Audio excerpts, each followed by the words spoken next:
ఈ రోజుకి కూడా నేను చెప్తా ఉన్నా, ఓడిపోయాం పర్వాలా, ప్రతిపక్షంలో కూర్చొని ఉండం అది పర్వాలా, మళ్ళీ రీలు వెనక్కి తిరిగి మళ్ళీ అదే రోజుకు మళ్ళీ తిరిగి వెళ్ళి కనీసం ఇలా జరుగుతుందని తెలుసు కదా ఇప్పుడు ఎలా చెప్తావు అని చెప్తే మళ్ళీ ఆ రోజు వచ్చినప్పుడు ఇదే విధంగానే మళ్ళీ చెప్తా.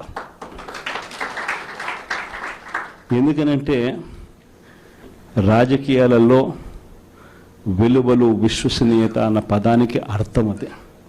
ఎన్నికలు ఎప్పుడొచ్చినా కూడా అదే విలువలు అదే విశ్వసనీయత అన్న ఒకే ఒక పదం మీద మళ్ళీ వైఎస్ఆర్సీపీ మళ్ళీ అఖండ మెజారిటీతో మళ్ళీ గవర్నమెంట్.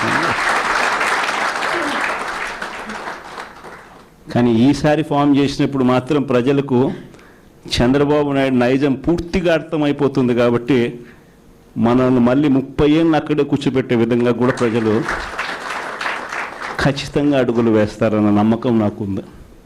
ఎందుకంటే ఈరోజు ఒకవైపున ఇచ్చిన హామీలన్నీ కూడా పక్కకి వెళ్ళిపోవడం అన్నది ఒక ఆస్పెక్ట్ అయితే, రెండో ఆస్పెక్ట్ ఏమిటి అని అంటే ప్రతి వ్యవస్థ నిర్వీర్యం అయిపోయింది.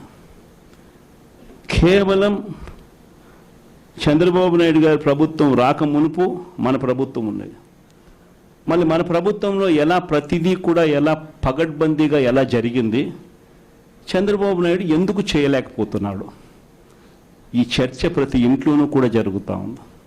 ప్రతి పథకము కూడా ట్రాన్స్పరెంట్గా పారదర్శకంగా ప్రతి ఇంటికి చేర్చే పరిస్థితి నుంచి ఈరోజు అన్ని కొలాప్స్. కేవలం 9 నెలలు.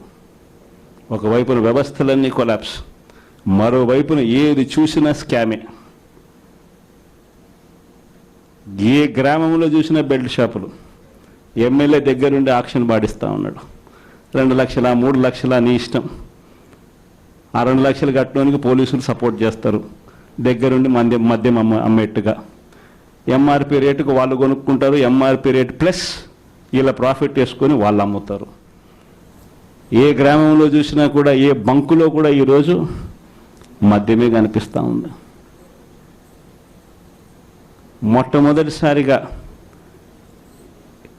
గవర్నమెంట్ నడుపుతా ఉన్న మద్యం షాపులు తీసేసి ప్రైవేట్ వాళ్ళని తీసుకొచ్చేసినారు.